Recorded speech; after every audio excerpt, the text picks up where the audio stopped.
Salut, j'espère que vous allez bien. Aujourd'hui, je vais vous parler d'un programme très important aussi. C'est le programme de nomination provinciale pour la province de l'Ontario. Donc, la dernière vidéo, si vous êtes abonné et membre de cette communauté, Immigrants Ignorants Canada, vous aurez sûrement vu la dernière vidéo qui a été publiée concernant la province du Manitoba. Maintenant, aujourd'hui, je vais parler rien que de la province de l'Ontario. Et je n'ai pas envie de tout parler, parce que je sais qu'il y a beaucoup d'opportunités pour la province de l'Ontario, mais je vais me concentrer rien que sur 3 programmes de nomination provinciale dans la province de l'Ontario. Et je dis bien 3 programmes qui vous concernent directement. Donc, si vous ne voulez pas rater cela, alors je vous invite tout simplement à regarder cette vidéo jusqu'à la fin. Surtout, si vous ne voulez rater aucune de nos vidéos qui seront publiées régulièrement chaque semaine, alors abonnez-vous dès maintenant, cliquez sur la cloche de notification et vous savez quoi faire? Mettez ça si c'est gratuit, si c'est gratifiant, si les vidéos que nous mettons, les contenus que je mets en ligne, tantôt vous donne au moins plus d'informations sur ce que vous avez déjà et vous permet enfin de vous lancer. Alors, mettez ça s'il vous plaît. Mettez simplement ceci. Sinon, on va commencer directement. Et je vous ai parlé ici des 3 programmes de nomination provinciale pour la province de l'Ontario. Et c'est totalement gratuit. Ça veut dire, vous-même, vous pouvez le faire. Il suffit simplement d'aller sur le site de la province de l'Ontario pour en savoir plus concernant ces programmes-là. Je vais mettre les liens dans la description, comme la dernière vidéo, ça pourrait vous aider. Donc, vous n'aurez plus à trop chercher. Ça sera un travail très facile pour vous. Cliquez simplement dessus et allez directement pour voir quels sont les documents nécessaires pour être éligible pour ce programme-là. Le premier programme de nomination provinciale que je vais parler avec vous, c'est le programme de nomination provinciale pour les étudiants en master. Ça veut dire, si toi qui regardes cette vidéo, tu as fait le gros sacrifice là, tu as pris le temps là vraiment d'économiser ton argent, tu as fait ce gros sacrifice de venir faire ton programme de master dans la province de l'Ontario, dans une université de la province de l'Ontario, peu importe l'université. Peu importe le nombre d'années que tu as fait dans ton programme de master, que ce soit 1 an ou 2 ans, alors sache que tu seras immédiatement éligible pour le programme de nomination provinciale des étudiants en master dans la province de l'Ontario. Et pour ce programme-ci, tenez-vous tranquille, vous n'avez pas besoin d'avoir un emploi. Même si vous avez étudié pendant 1 an à Ontario et que vous avez obtenu votre master, même si vous n'avez pas d'emploi, ce n'est pas un problème. Dès lors que vous avez déjà votre diplôme de master, ou bien si vous savez que vous avez déjà reçu tous vos cours et que vous savez que vous avez passé tous vos cours, il n'y a pas de problème, vous pouvez déjà commencer la procédure avant même que votre diplôme ne sorte. Vous voyez un peu? Et l'avantage qu'il y a derrière ce programme, c'est que vous avez plus de privilèges parce que c'est un programme à privilèges. Et pour ce programme-ci, vous n'avez pas besoin de faire une demande d'entrée express pour le moment, pour un début, non. Vous allez juste aller sur le site du gouvernement de l'Ontario. Vous allez faire une demande de nomination provinciale en tant qu'étudiant master, étudiant en master. Vous allez partir sur le site du gouvernement de l'Ontario. Vous allez faire une demande de nomination provinciale en tant qu'étudiant en master.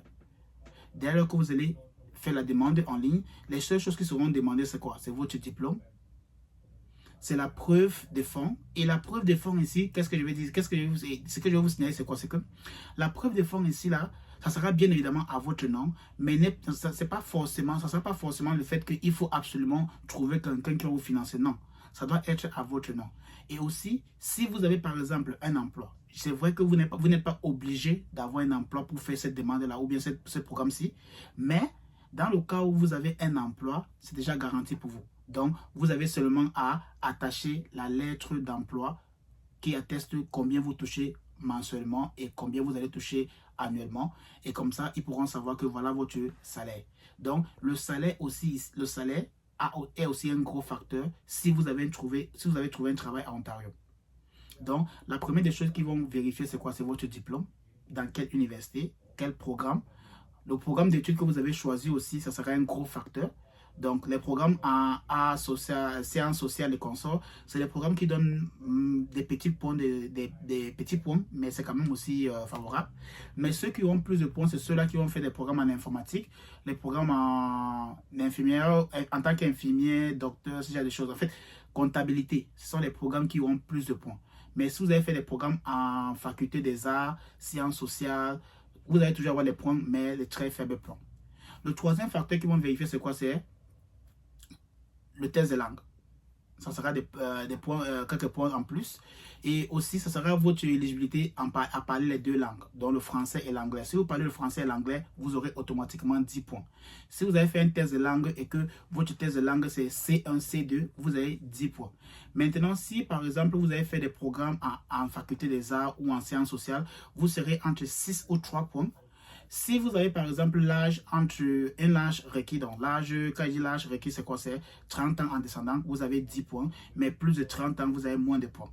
Maintenant, l'autre chose, c'est quoi? C'est votre adaptabilité. Donc, si vous vivez à Ontario ou bien si vous avez trouvé un travail à Ontario, vous avez encore 10 points. Si vous n'avez pas de travail, mais vous avez une résidence ou bien vous avez étudié à Ontario, vous avez 10 points. Donc, on recherche juste le lien d'adaptabilité là. Donc, voilà comment les étudiants qui font le master à Ontario peuvent obtenir immédiatement les nominations provinciales. Et une nomination provinciale, c'est 600 points. Et 600 points, c'est ce que vous avez juste besoin pour obtenir votre résidence permanente. Ça veut dire, toi qui viens étudier un master, tu n'auras même pas besoin d'avoir un emploi pour obtenir ta résidence permanente. Ça veut dire, tu fais simplement ta nomination provinciale, tu as tes 600 points, pardon, et ensuite tu pars directement sur le site Entrée Express, tu crées ta demande, tu mets ta nomination provinciale à l'intérieur et tu es sélectionné pour la résidence permanente. Voilà un peu toute la procédure concernant ce programme-là. Et c'est idem. Même chose pour le programme de nomination provinciale pour les étudiants en doctorat. C'est la même chose, même procédure, même étape. Vous devez d'abord faire une nomination provinciale avec la province de l'Ontario. Obtenir cette nomination-là, cette invitation-là que vous allez prendre maintenant, qui vous octroie 600 points. Et puis, vous allez partir dans l'entrée express pour pouvoir faire votre demande de résidence permanente. Sans avoir un emploi, pas besoin de travailler pour ça. Juste de faire le master et obtenir son diplôme. Et ensuite faire les tests de langue pour augmenter plus votre chance. Maintenant, le deuxième, j'ai cité ça sans le vouloir, c'est le programme de nomination provinciale pour les étudiants en doctorat. Donc, c'est la même procédure que les étudiants en master. Donc, je vais aller directement sur le troisième qui est le programme de nomination provinciale pour les francophones dans la province de l'Ontario. Pour ce programme-ci, la meilleure chance que vous aurez, c'est de vivre à l'extérieur du Canada. C'est la meilleure chance que vous aurez pour ce programme. C'est pourquoi il suffit simplement de faire votre test de langue en français, votre test de langue en anglais. Si vous êtes infirmière, docteur, aide-soignant, en fait dans les métiers de la santé, ou bien vous êtes informaticien par exemple, et que vous avez peut-être et que vous avez de l'expérience, pas peut-être, vous avez de l'expérience dans ce domaine-là de minimum 2 ans en montant, alors sachez que vous êtes éligible pour ce programme-là. Pas besoin d'être au Canada. Si vous êtes au Canada, ça pourrait changer la donne. Pourquoi? Parce que voici quelque chose que beaucoup de personnes ne vous disent pas. C'est que quand vous êtes au Canada et que vous faites une demande de nomination provinciale pour un programme en particulier, ils pourront considérer votre statut au Canada. Parce que la grande majorité des personnes, quand ils remplissent, ils mettent les informations canadiennes.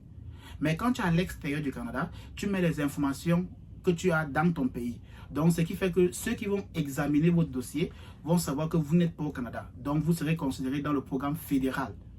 Mais si tu es au Canada, par exemple, et que tu notifies que tu es au Canada, tu as une adresse au Canada, tu travailles avec une entreprise au Canada, ils pourront considérer, entre guillemets, ils pourront considérer ton expérience que tu es au Canada. Et donc, ça ne sera plus un programme fédéral. Ça sera maintenant un programme d'expérience canadienne. Donc voilà pourquoi j'ai dit, pour ce genre de programme-ci, les programmes fédéraux, utilisez toujours beaucoup plus votre expérience à l'extérieur du Canada et non à l'intérieur du Canada.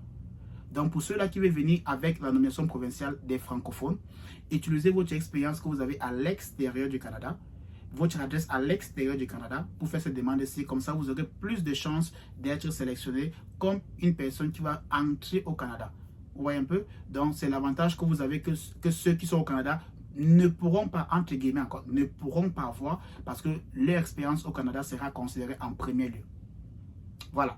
Donc pour le programme de nomination provinciale pour les francophones, c'est juste le plus important ici, c'est de quoi? C'est de faire ton test de langue en français et en anglais. Être dans un métier qui est vraiment demandé ici. Dans les métiers, comme il n'y a pas de métiers, il y a des cuisiniers, les métiers de menuisier, charpentier, soudeur, les métiers comme comptable, les métiers comme enseignant, docteur. Tous ces métiers-là, si vous avez de l'expérience, minimum 2 ans dans cela, sachez que vous pouvez aussi vous lancer pour ce programme-là. Le lien sera dans la description. N'hésitez pas à cliquer dessus, allez vérifier les informations. Et si vous êtes prêts, lancez-vous dès maintenant. Sinon, à bientôt.